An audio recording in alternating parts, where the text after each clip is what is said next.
The democracy in our country is only on pen and paper. The reality of our country is a democracy, where demons rule this country, because when we look at our parliament, then we see 40% of our parliamentarians have some or the other kind of a criminal record, with 10% of our parliamentarians having a massive criminal record like robbery, dacoity, murder or rape. And this democracy exists in our country primarily because we have a judicial system which is dysfunctional, which the politicians have deliberately kept dysfunctional, because keeping the judiciary dysfunctional serves the interests of politicians who are partially criminals.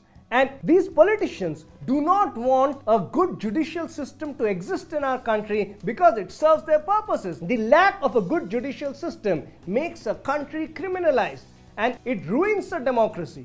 The fundamentals of a democracy are a great health system, a great education system, a great employment system, and a great judiciary. All those who don't understand the importance of judiciary do not know what's the difference between a democracy and a demonocracy. And we rarely lobby for a great judicial system. We lobby for every useless cause. But the most important cause which differentiates a democracy from a demonocracy like India is a great judicial system. And we must all realize this and know that a good judicial system can turn India into a great democracy that we all deserve. The reason today criminals rule us literally from the parliament is the lack of a great judicial system. We have 1 lakh criminals inside our jails and approximately 5 lakh criminals outside the jails. And inside the jails, the 1 lakh criminals who are there, 80% of them are under trials, who are often inside the jail for more than the term that they would have got as jail term in case they were found guilty. And the past record shows when the judgment comes, the judges find 82% of the under trials innocent, and that is shocking. That means basically inside the jail we have innocent people languishing for very often more than the number of years that they would have got punishment in case they were found guilty, and their only crime of these people inside our jails is that they are poor. This judicial system of our country is pro-rich. It sees to it that the rich can employ costly lawyers who know how to play around the loopholes of our very many outdated laws, and they know how to manipulate the entire legal system and protect their rich clients. That's the unfortunate reality of this country. Today it is being said that corruption is top of the mind for Indian people. Of course it has to be top of the mind, at least for the better of Indians who have food to eat, who have got access to education and employment. For them, corruption has to be necessarily top of the mind. The reason is, in India, 23% of the people are affected by bribery. And this is shocking compared to the United States of America, where only 0.2% of their population is affected by bribery. And why do Indians shamelessly ask for bribe? Because they have no fear of punishment. They know that nobody is going to take them to the courts. And they know very well that if anybody takes them to the court, the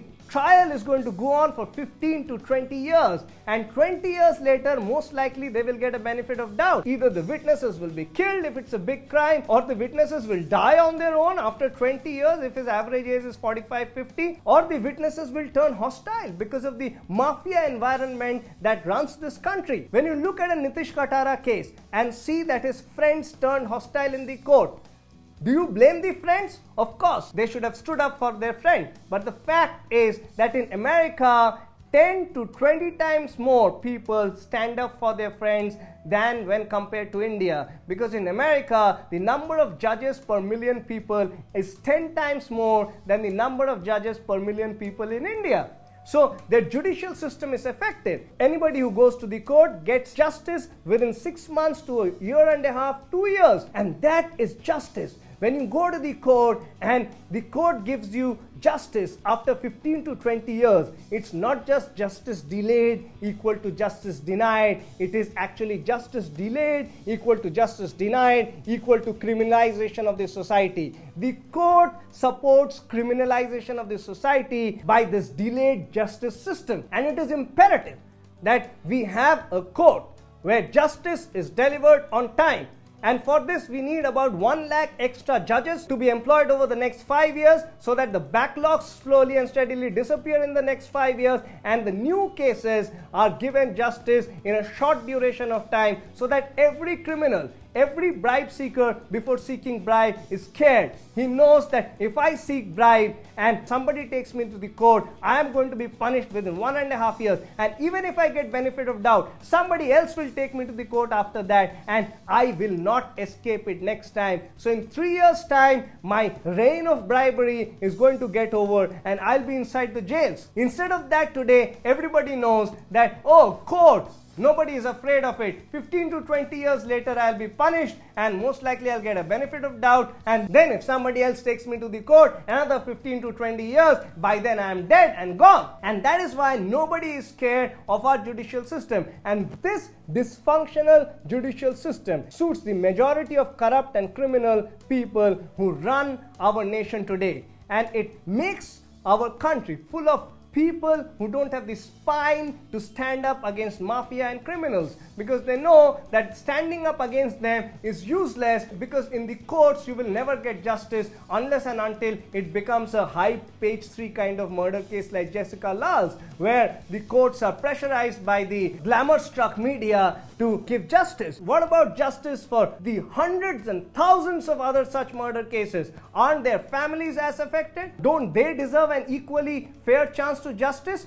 Or does it mean that if you're poor, you should not get justice in this country, and if you're rich, you should get justice in the country? If we want to change this country from a democracy to a democracy, then the first thing that we must all come together and lobby for is judiciary. If we need a working democracy, we need to have a great judicial system in our country so that our minds are without fear and our heads are held high. In our country, justice is just an illusion, just like democracy is an illusion. Instead of democracy, we have demonocracy, and similarly, instead of justice, we have got injustice. You have an illusion of justice till you are affected by crime. Let your 25-year-old daughter be kidnapped, raped and murdered. And that day, when you go to the police, when you go to the court, you will suddenly realize that the entire illusion that you had of a democracy with a judicial system is completely shattered, and you realize that you're living in a democracy where the judicial system is completely dysfunctional, because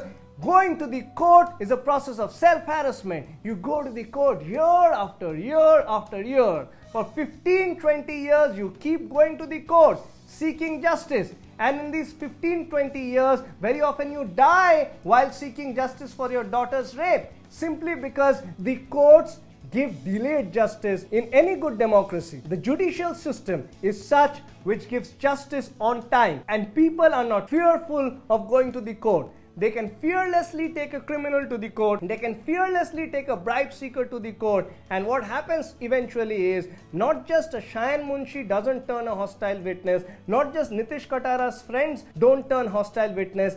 At the first place, a Nitish Katara or a Jessica Lal don't get murdered. At the first place, a Manu Sharma doesn't have the guts to take out his revolver and shoot somebody, because he knows that he's not going to get caught free. He's going to be punished by a court which works. He has to be on the run like a criminal for the rest of his life.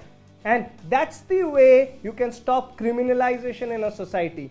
That's the way you can stop bribe seekers from seeking bribe in a society. The way is not telling your children, be moralistic, don't lie, don't give bribes. Because giving bribe or not giving bribe is not about individual morals. Giving bribe or not giving bribe is about the country's judicial environment. When your house is on fire and a fire brigade man has come, and he's not using his fire extinguisher but standing there, and he says that, well sir, the machine is not working properly, and the second man gives an indication that give me 5,000 bucks and the machine will start working. What do? Do you say that let my wife and daughter burn inside the house, I will not give 5,000 rupee bribe? You give the 5,000 rupee bribe, because that's the system of our country, because you know that this man can never be punished. If you want to live in peace, you give bribe.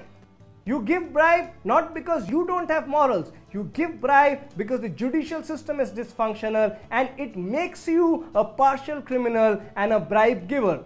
When you give bribe, it's not always your fault, because the judicial system is dysfunctional and you have no other option. And the truth is that in Uttar Pradesh today, there are cases being reported where the fire brigade doesn't come and start dousing off the fire. It first takes bribe and then starts doing its job.